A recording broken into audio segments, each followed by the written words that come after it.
It's time once again for another episode of Business Authority Radio. Broadcasting live from the Pro Business Channel studios in Atlanta. And now here are your show hosts, Craig Williams and Neil Howe. Shout out to my buddy Neil out there, bringing somebody credible, some type of credibility and authority right now as we speak. But he's here in spirit, and right now we've got some of the top industry thought leaders in the room. You're welcome. Ali. Yes. Mirza. Yes. Doesn't sound like he's from Atlanta, does it? Of course it does. Of course it does. Of course. Just below Lilburn, right? Or somewhere yeah, in just Cartersville or something like that. It's not a very well-known pocket that I'm from. Yeah, I hear you, man. Ali Mirza from Rose Garden Consulting. Yes. Tell us a little bit about your perfect prospect.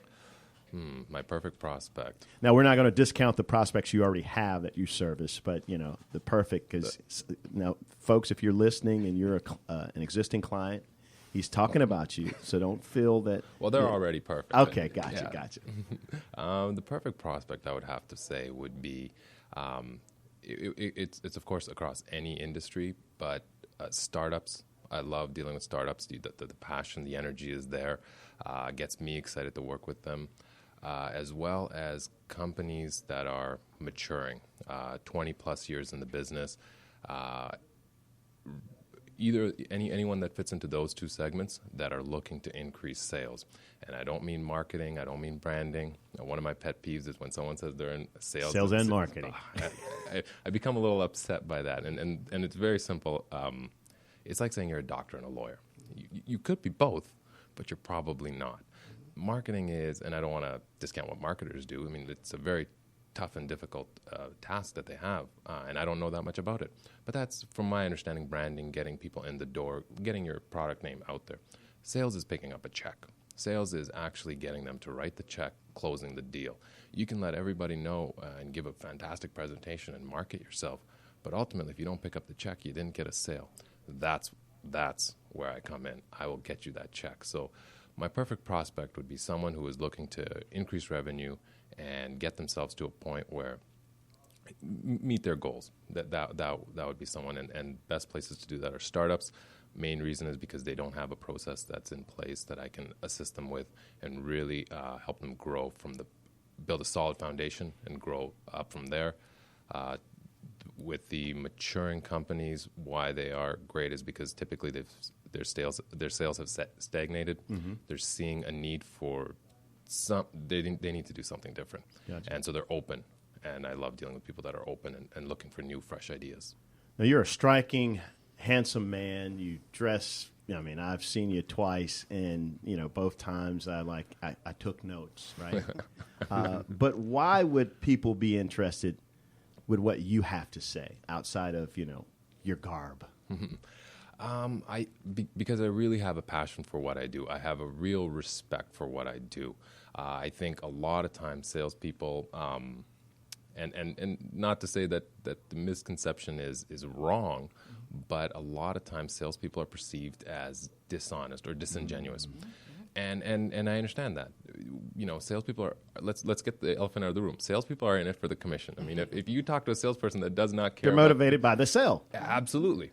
And there's nothing wrong with that. There's nothing wrong with that. But far too often, the salesperson's motivation and the client's needs are not connected.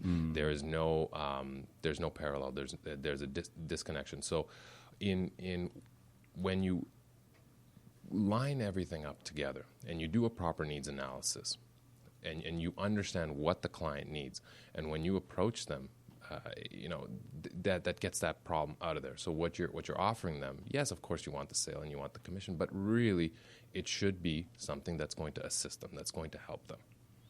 So. Outstanding. Greg Lamonis says it all the time. It's the process, but it's the people that he's interested in. It's the people. Mark, yeah. Thanks for the correction. I'm thinking about somebody else. Yeah. But Marcus Lamonis says it's the people, the process. Absolutely. Of course, it's a profit. That's the name of the show. But at the same time, you know, there's that that's not what's leading it all the Correct, time. I correct. mean, and so that's very important. The profit is the end goal, of course, but the only way to get there is the people in the process. You have to have the proper process, and you have to treat the people with respect. And then you add those two together, you get your answer. Marcus, forgive me, buddy. We go back, but forgive me. Having said that, what is your expert ability that you think is your expert ability? Oh, people would say, hey, he's that superhero. Myself, as well as everyone outside of my wife, would say communication. She seems to think that we don't communicate very well. Hey. I think that's a male thing. Yeah, you know what? When the TV's on, that's hey, what else am I supposed to do other than watch the TV? There we go.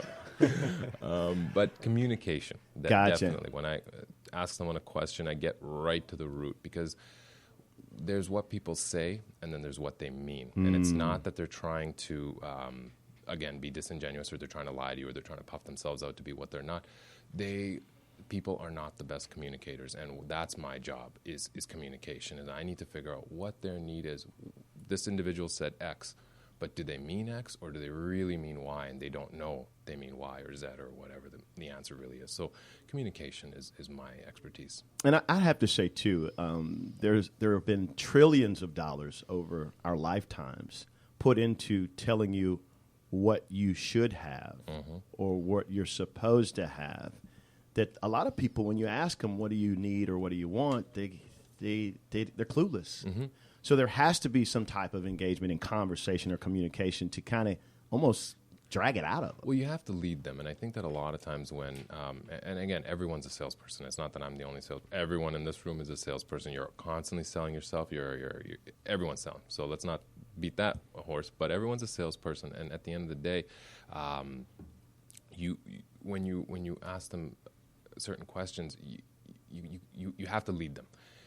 One of the mistakes a lot of people make is they sit down with a client and they say, tell me about your business. Well, not only, and let's put this one aside, but not only did you just give them all the power and all the control in the conversation, but at the end of the day, they're going to tell you what they think. And what they think may be incorrect. And that's why you're sitting there in front of them. That's where the problem comes. So ask them the appropriate questions, lead them so you can get the right information so you can put your expertise. It's like a first date. When you go on a first date and you say, tell me about yourself, they're going to tell you everything that they think you want to hear. Absolutely. Or everything that they want you to hear, because they're not going to tell you about what happened last night or the night before. Of course not. And so in business, we don't tend to dwell on, why is a salesperson in front of me? Because probably I don't have enough sales.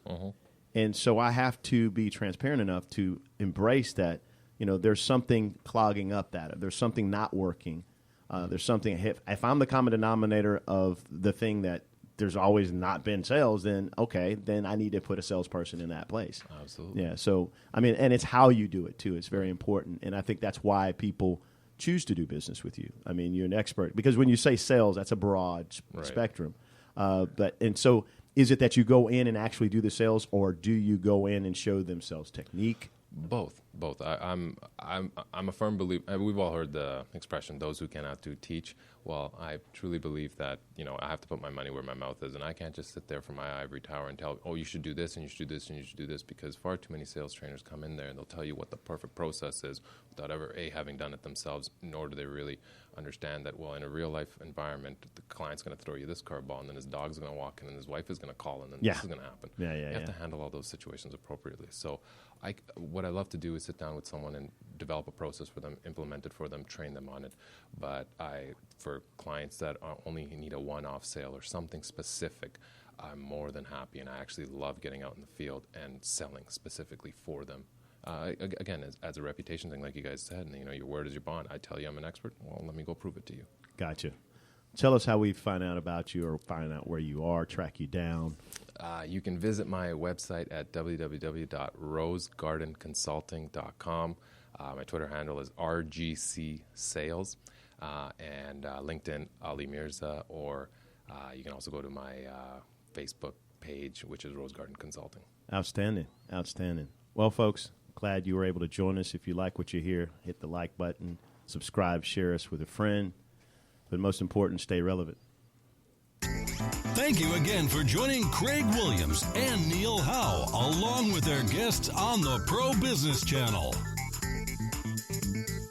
Use the social media links here to share today's show and stay tuned for the next episode of Business Authority Radio.